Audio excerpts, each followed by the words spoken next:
Hello, in this video I want to show you how to solve the problem Instagram message notifications not showing up. First open the Instagram app on our phone. Then go to the profile page. Here we have the three lines on the top right corner. Just click on it and here select the setting and privacy.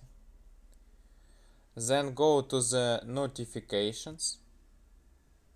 And here, as can we see, I have turned on the option pause all, but we must turn off this option clicking on the slider.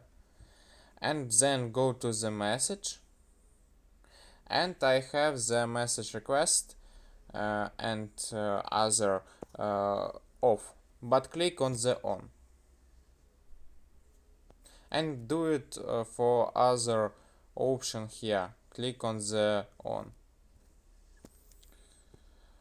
And if it didn't work for you, go to the Google Play Store on your phone and then find the Instagram using the search bar and then uninstall this app and download again.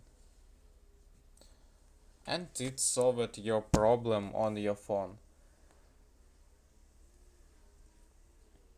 That's all for today. Goodbye.